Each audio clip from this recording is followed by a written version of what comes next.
اردو صفحہ کو سبسکرائب کیجیے اور آنے والی ہر نئی ویڈیو کے لیے گھنٹی دبائیے۔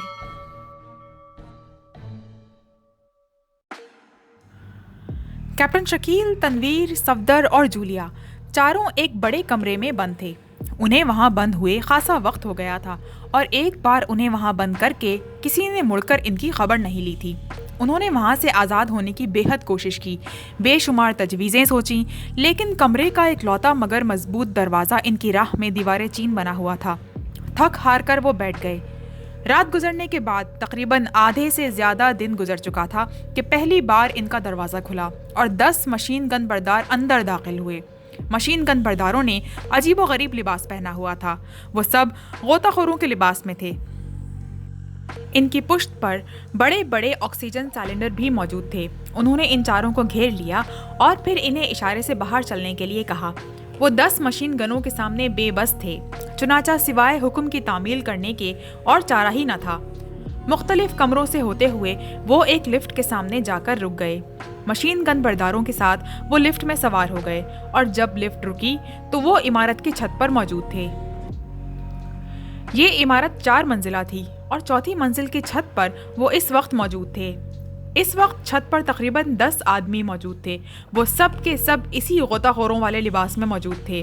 ان میں ایک شخص نے منہ پر لگے ہوئے خول کے آگے خوردبین لگا رکھی تھی۔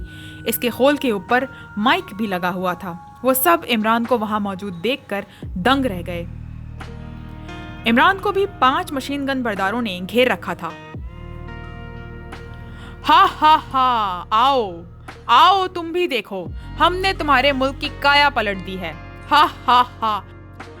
دنیا کی دلیر ترین اور بہادر قوم اس وقت دنیا کی بزدل ترین اور خوف زدہ قوم میں تبدیل ہو چکی ہے۔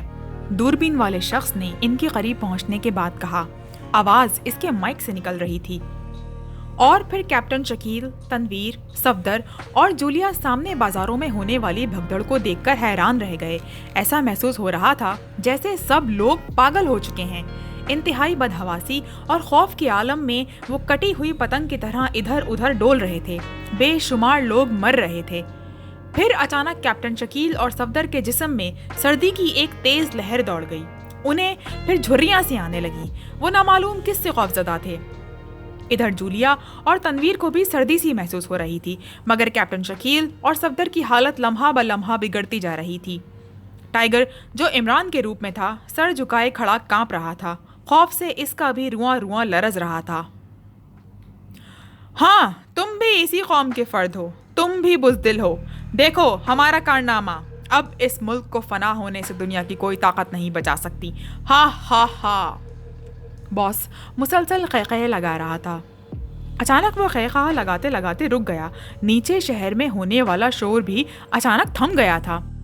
لوگ سن ہو کر رہ گئے تھے۔ کیپٹن شکیل، صفدر، تنویر، ٹائیگر اور جولیا کو یوں محسوس ہوا جیسے ان کی رگوں میں دوڑتی ہوئی خوف کی لہر اچانک تھم گئی ہو۔ چند لمحوں تک فضا میں سکوت طاری رہا، پھر ایک دم شور پھٹ پڑا۔ لیکن اب صورتحال یکسر تبدیل ہو چکی تھی۔ پہلے والے شور اور اس شور میں زمین آسمان کا فرق تھا۔ پہلے لوگ خوف کی شدت سے چیخ رہے تھے، مگر اب وہ شدت جوش سے اچھل رہے تھے۔ سیکرٹ سروس کے ممبران کے جسموں میں بھی ایک برقی رو دوڑ گئی۔ وہ نامعلوم خوف ختم ہو کر جذبے اور جوش میں تبدیل ہو چکا تھا۔ باس اور اس کے ساتھی صورتحال میں اس اچانک تبدیلی کو پا کر گھبرا گئے اور پھر سیکرٹ سروس کے ممبران اچانک ان پر پل پڑے۔ مجرموں نے مشین گنیں چلانی چاہییں، مگر اس اچانک بدلی ہوئی صورتحال نے انہیں الجھا دیا تھا۔ چنانچہ ذہنی پریشانی کی وجہ سے وہ وقت پر عمل نہ کر سکے اور دوسرے لمحے سیکرٹ سروس کے ممبران ان سے بری طرح الجھ گئے۔ صرف ایک آدمی کی مشین گن چلی، مگر نشانہ خالی گیا۔ دوسرے لمحے شدت جوش سے سرخ ہوتے ہوئے کیپٹن شکیل نے ایک مجرم کو اٹھا کر چوتھی منزل سے نیچے پھینک دیا۔ ٹائیگر نے بھی 2 مجرموں کا یہی حشر کیا۔ باقیوں نے خوفزدہ ہو کر فرار ہونا چاہا اور اچانک جولیا نے ایک مشین گن اٹھا کر فائر کھول دیا اور باقی مجرم گولیوں کی بوچھاڑ میں موت کا ناچ ناچنے لگے۔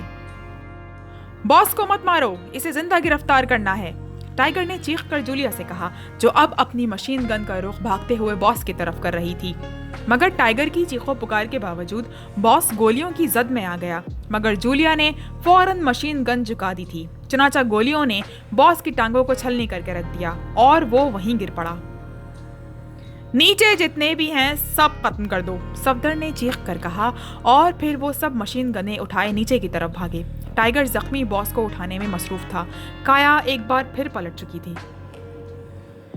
عمران بھاگتا ہوا کمپاؤنڈ میں پہنچا اور دوسرے لمحے اس نے ہاتھ میں پکڑی ہوئی بوتل زمین پر دے ماری۔ بلیک زیرو بھی اس کے پیچھے بھاگتا ہوا کمپاؤنڈ میں آن پہنچا تھا۔ عمران کو جب اس نے بوتل زمین پر مارتے دیکھا تو اسے یقین ہو گیا کہ عمران پاگل ہو چکا ہے۔ بوتل ٹوٹتے ہی اس میں موجود سیال زمین پر پھیل گیا اور دوسرے لمحے اس سے بخارات نکلنے لگے اور تقریباً 1 منٹ میں تمام محلول ہوا میں اڑ چکا تھا۔ اب زمین پر صرف بوتل کے ٹکڑے پڑے تھے۔ عمران چند لمحے خاموش کھڑا رہا اور پھر وہ واپس مخصوص کمرے کی طرف بھاگا۔ بلیک زیرو کو اس نے اپنے پیچھے آنے کا اشارہ کیا۔ مخصوص کمرے میں پہنچتے ہی عمران بلیک زیرو سے مخاطب ہوا۔ طاہر، یہ آخری حربہ ہے، اگر یہ کامیاب ہو گیا تو ہم بچ جائیں گے، ورنہ۔ عمران خاموش ہو گیا۔ اس کا چہرہ جوش سے سرخ ہو گیا تھا۔ اس نے میز پر رکھا ہوا ریسیور اٹھایا مگر لائن بے جان تھی۔ بھلا سر سلطان اس ہنگامی صورتحال میں عمران کی کال کے انتظار میں کب تک بیٹھے رہتے؟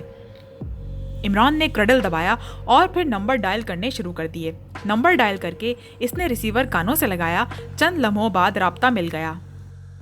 ایکسٹو اسپیکنگ، سر آن ایمرجنسی لائن، عمران نے بھرائے ہوئے لہجے میں کہا۔ مسٹر ایکسٹو، غضب ہو گیا، ہم تباہ ہو گئے۔ دشمن تیزی سے علاقے پر علاقے فتح کرتا ہوا چلا آ رہا ہے اور ہماری فوجیں اسلحہ پھینک کر بھاگ رہی ہیں۔ بس اب چند گھنٹوں تک دارالحکومت پہنچ جائیں گی اور پھر دوسری طرف سے صدر مملکت کی آواز بھرا گئی۔ آپ بے فکر رہیں جناب، ہمارے ملک کو دنیا کی کوئی طاقت تباہ نہیں کر سکتی۔ ٹھہرو mister X two, hold on a minute. صدر مملکت کے لہجے میں اچانک تبدیلی آ گئی تھی۔ پھر چند لمحے بعد ان کی پرمسرت آواز آئی۔ مبارک ہو مسٹر ایکسٹو، تمہارا کہنا سچ ثابت ہوا، ایک معجزہ ہو گیا ہے۔ فوجیوں اور عوام کا تباہ ہوا مورال ایک دم بلند ہو گیا ہے۔ تمام عوام اور فوجی ایک عجیب جوش اور نامعلوم جذبے سے پر ہو گئے ہیں۔ فوج نے دوبارہ اسلحہ سنبھال لیا ہے، انہوں نے دشمنوں کے حملے کو روک لیا ہے۔ 1 minute. Oh very good, thank you God. Mister X two, مبارک ہو، دشمن ہماری فوج کے بے پناہ جوش، جذبے اور بہادری کی تاب نہ لا کر تیزی سے پیچھے ہٹ رہا ہے۔ معجزہ ہے معجزہ۔ صدر مملکت کا لہجہ بے پناہ جوش سے پر تھا۔ جی ہاں جناب، اور یہ معجزہ ایک بوتل نے انجام دیا ہے، عمران نے چہکتے ہوئے کہا اور پھر ریسیور رکھ دیا۔ دانش منزل کے میٹنگ ہال میں تمام ممبران جمع تھے۔ عمران بھی ایک صوفے پر بیٹھا اونگ رہا تھا کہ ٹرانسمیٹر کا بلب جل اٹھا۔ جولیا نے آگے بڑھ کر بٹن آن کیا اور ایکسٹو کی مخصوص آواز سے ہال گونج اٹھا۔ میں سمجھتا ہوں کہ آپ لوگ اس کیس کی تفصیلات سننے کے لیے بے چین ہوں گے۔ یہ کیس ایک عجیب و غریب کیس تھا۔ ایسا کیس اس سے پہلے میری زندگی میں کبھی رونما نہیں ہوا۔ یہ ایک بھیانک ترین سازش تھی۔ ہمارے ہمسائے ملک کے سائنسدانوں نے اتفاق سے ایک ایسی دوا تیار کر لی جو دماغ کے گہرے مراکز پر اثر انداز ہوتی ہے۔ یہ مراکز جذبات کے مخرج ہوتے ہیں۔ تمام جذبات کی تحریک انہی مراکز سے اٹھتی ہے، گھٹتی اور بڑھتی ہے۔ اس دوا میں ایک خاصیت ہے کہ یہ صرف دماغ کے اس مرکز پر اثر انداز ہوتے تھے جو خوف اور بزدلی کے جذبات کے محرک ہوتے ہیں۔ اس دوا کے اثر سے یہ جذبات انتہائی شدت پکڑ جاتے ہیں۔ یہ ایک اہم اور انقلابی ایجاد تھی۔ اسے اگر تعمیری مقاصد کے لیے استعمال کیا جاتا تو اس سے انسانیت کو بے پناہ فوائد پہنچ سکتے تھے، مگر ہمارے ہمسائے ملک کی کمینی فطرت نے اسے تعمیری کے بجائے تخریبی مقاصد کے لیے استعمال کرنے پر اکسایا، اور چونکہ وہ شروع سے آج تک ہمارے ملک کو تباہ کرنے کے جنون میں مبتلا رہا ہے، اسی لیے اس کا پہلا نشانہ ہم بنے۔ دشمن ملک نے ایک ٹیم اس مقصد کے لیے ہمارے ملک میں بھیجی جس کا سربراہ دشمن کی سیکرٹ سروس کا مشہور جاسوس اور سیکرٹ ایجنٹ آرچی تھا۔ اس کی ٹیم میں چند سرکردہ سائنسدان بھی شامل تھے۔ انہوں نے نہایت خاموشی سے یہاں اپنا جال بچھایا اور دشمن ملک کی یہاں موجود مقامی تنظیم سے انہوں نے یہاں وسیع پیمانے پر اپنے انتظامات مکمل کر لیے۔ سیکرٹ ایجنٹ آرچی کئی سال پہلے چونکہ عمران کے ہاتھوں ایک کیس میں ذلت آمیز شکست کھا کر فرار ہو چکا تھا، اور پھر دشمن ملک کی سیکرٹ سروس کی لسٹ میں عمران انتہائی خطرناک فرد کی حیثیت سے سب سے پہلے نمبر پر تھا، اس لیے انہوں نے پہلا وار عمران پر کیا۔ عمران کو اولڈ فورٹ لے جایا گیا، گو اس میں عمران کی مرضی بھی شامل تھی کیونکہ عمران ان کا مقصد جاننا چاہتا تھا، مگر عمران وہاں بے ہوش کر دیا گیا اور پھر انہوں نے عمران کے جسم میں وہ دوا انجیکٹ کر دی۔ میں عمران کی اطلاع پر بذات خود وہاں پہنچا۔ لیکن مجھے چند منٹ کی دیر ہو گئی اور دشمن اپنا کام کر چکے تھے۔ بہرحال میں عمران کو وہاں سے نکال لایا، مگر عمران کی آہستہ آہستہ حالت بدلتی جا رہی تھی۔ یہ عمران کی انتہائی مضبوط قوت ارادی اور طاقتور جسمانی دفاعی قوت تھی کہ وہ اس دوا کے اثر میں یکدم نہیں آیا، مگر وہ آہستہ آہستہ اس دوا کے اثر میں جگڑتا چلا جا رہا تھا، اور ہمیں علم ہی نہیں تھا کہ یہ کیا چکر ہے۔ میں نے کیپٹن شکیل، چوہان اور صفدر کو اولڈ فورٹ کی نگرانی کے لیے بھیجا، مگر مجرم اولڈ فورٹ کے تہہ خانوں کو تباہ کر کے اپنے پلان کے مطابق وہاں سے جا چکے تھے، کیونکہ انہیں علم تھا کہ سیکرٹ سروس وہاں ضرور چھاپا مارے گی، اس لیے انہوں نے خفیہ نگرانی رکھی۔ نتیجتاً یہ تینوں ان کی نظروں میں چڑھ گئے۔ واپسی میں یہ جولیا کی فلیٹ میں موجود تھے کہ مجرموں نے فلیٹ پر دھاوا بول دیا، انہیں سینتھیلک گیس سے بے ہوش کر کے کیپٹن شکیل، صفدر اور چوہان کے جسموں میں بھی دوا انجیکٹ کر دی۔ جولیا کو انہوں نے غیر ملکی لڑکی سمجھ کر اغوا کر لیا۔